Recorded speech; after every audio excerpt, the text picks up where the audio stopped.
Hey everybody, Chris here from It's Mead Made, and welcome back to part 2 of this 3-part series of everything I think you should know and understand in Cura. And in today's video, we're talking about temperatures and infills. See?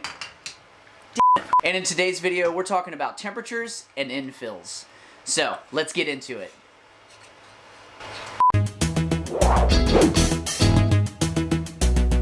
So your temperature is right here to change it. You can actually set your initial printing temperature and your final printing temperature, so it'll actually start cooling down through your print, or you can actually print at a certain temperature the entire time.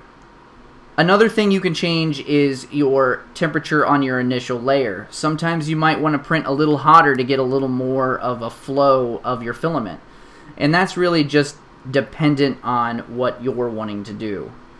But the big thing here is I wanted to jump over and show you what a temperature tower is, or a temp tower.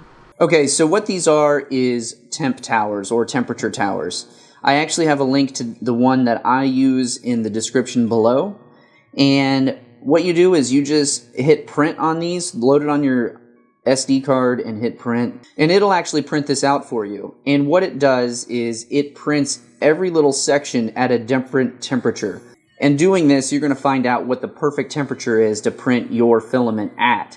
So let's go ahead and get a closer view so we can see what they're doing for us. Okay, so I have my temp tower here, and just wanted to kind of show you at each layer we have some different results. And a lot of them look really good. It's like, well, what do I actually print this at if they all look like this? Sometimes you're going to get some PLA that just prints good at any temperature. And it's rare, but it does happen. I've had some that I get just as good prints as printing it at 200 or 195 as I do printing it at 220. So you really want to look at your temp tower and make sure that you look at every little detail. So with this one was pretty much it when I saw at 215 right here in the middle.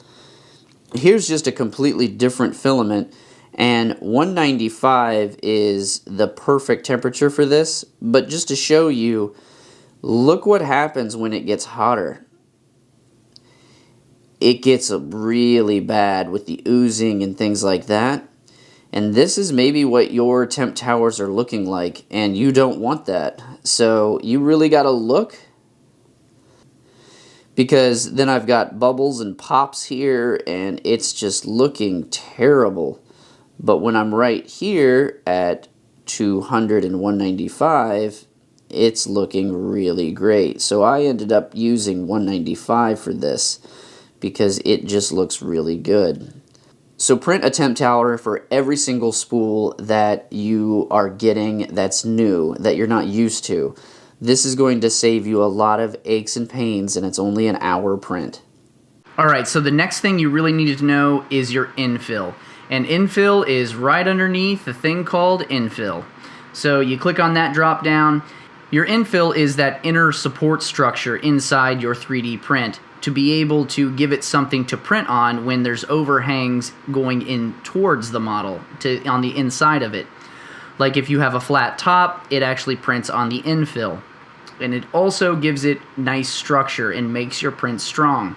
And you can set your infill density to a different percentages. So a 0% is no infill whatsoever. And a 100% infill is literally a solid piece of plastic.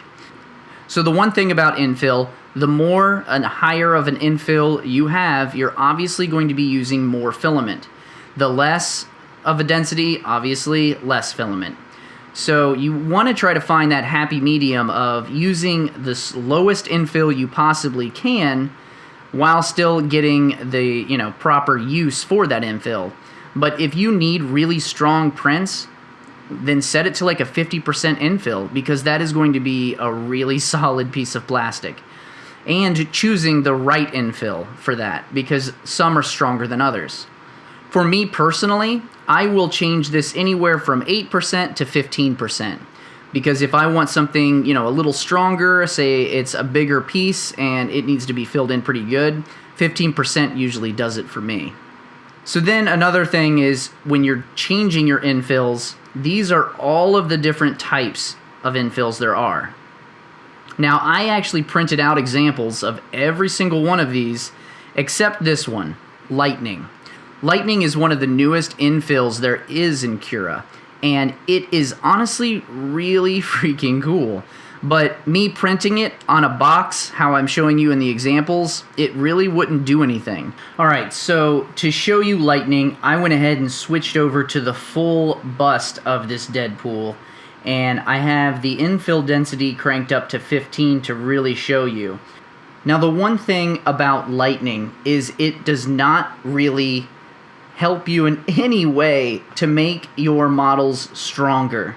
What it does is it's more of for us that 3D print models and things like that, because what it does is it really just gives you enough supports to be able to print your model. So any overhangs, it'll cover it. So let's go all the way to the bottom and I'll really show you what it's doing.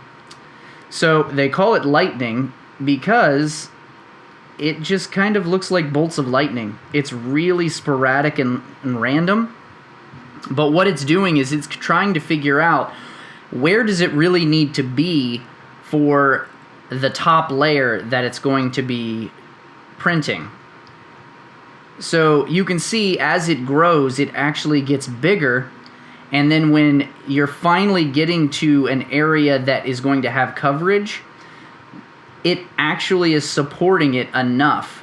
Now, I've used this a couple times, and it actually turned out really cool, and it works just fine, just because I have enough top layers too. But if you see here, that is your pattern that it's creating. So it's just a random sporadic pattern to be able to not waste a lot of filament, but it's still making it enough coverage to where you can actually print a flat surface onto this because it's only having to bridge small gaps. So if you see there, now if we keep going up, it's going to start creating more lightning, and it basically just prints it off of the interior walls and it starts to grow. And you can see how it starts to create it on these certain areas that it really needs to cover. It's a cool new support, and it's definitely worth playing with. I could see sometimes some of these supports failing just because of how they are, but I haven't played with it a whole lot to be able to say, you know, it works every single time. I just know the couple times that I've used it, it did work. But once again, if you do not see this in your drop-down menu, I recommend you upgrading to the latest version of Cura. And I actually have a link to Cura in the description below. So now let's jump over to seeing all of these infills actually 3D printed to give you an idea of what they look like. Okay, so I have all of these boxes that I printed. I want to physically show you all of these infills and then kind of give you some pros and cons for specific ones, because there's some ones that I use as a go-to every single time for specific reasons. So I'm just going to run through those real quick. So the first one we have is concentric. This is concentric infill, which essentially it just does layering. It goes in, makes a box, and it just follows the contour of your actual model and essentially makes pillars of that and keeps moving in. It is not very strong. Like if you see here, I can flex this. So if you want something with a little more flex to it, this could be a pretty good one for you.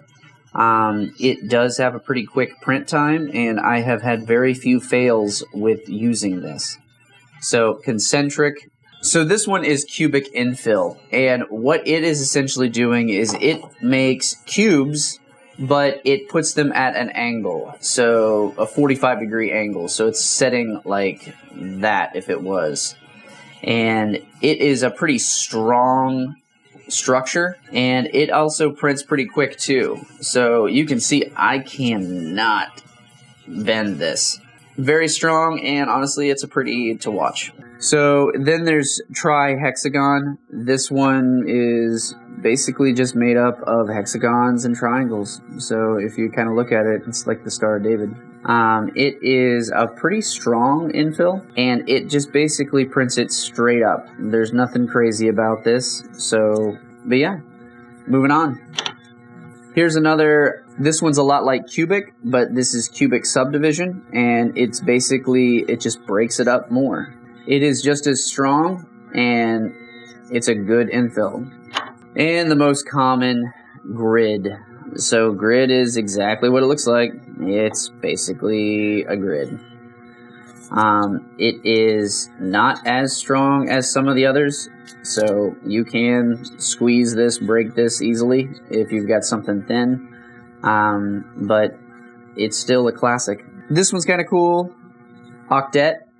And it's basically making an octagon, a three-dimensional octagon in here. It works kind of like the cubic subdivision, or cubic. It's just a different shape, and it is strong. Here's triangles. So triangles is just like grid, except for it's triangles, straight up and down, nothing going to the sides, and it has a pretty strong structure because, you know, triangles are one of the strongest shapes here.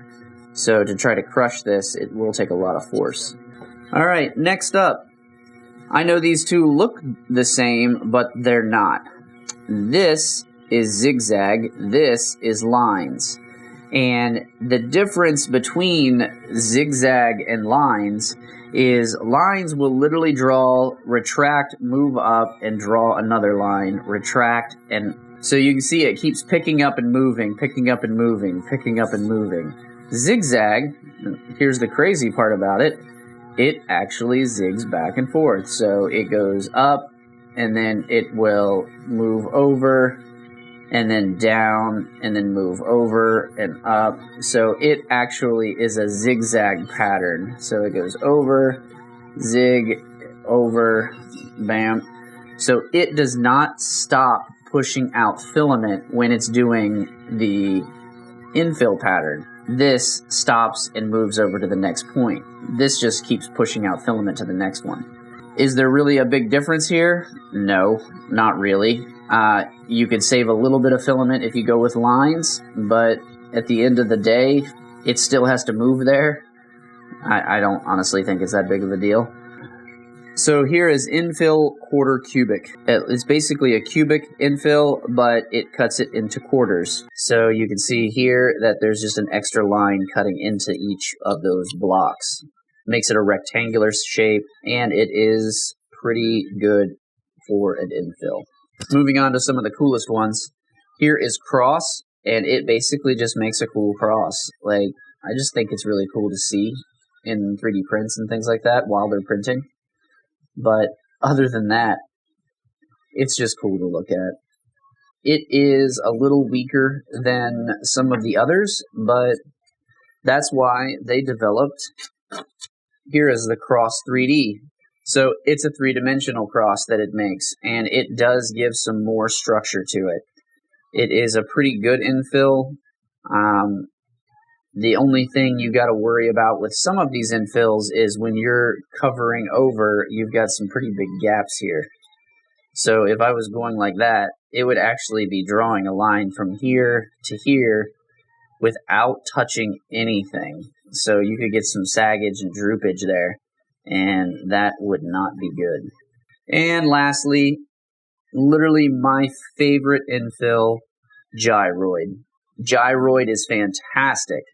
It is an incredibly strong infill, and it's really cool to look at, and it prints pretty fast.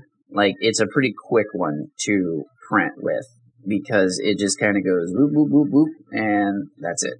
And that is the technical sound that it does make. So picking the right infill definitely matters. And I think just seeing this, it can kind of help you get a better idea of what infill could work better for you in your specific use case.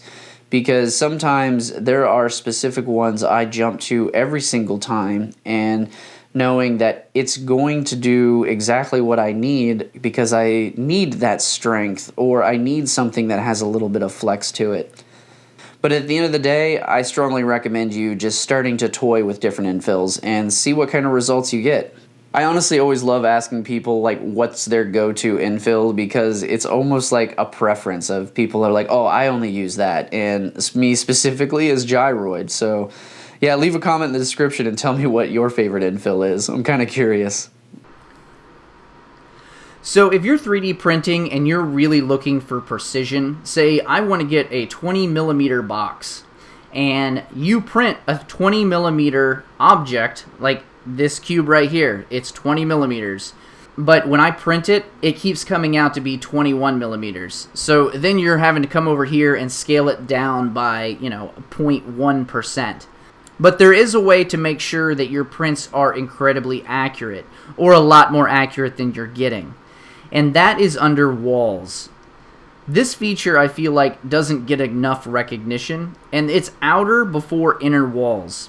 And what does that even mean? So if I come on down here, and then we go through this layer, you will see that it prints the inside walls first, and then the outside wall last. And this is what Cura does by default.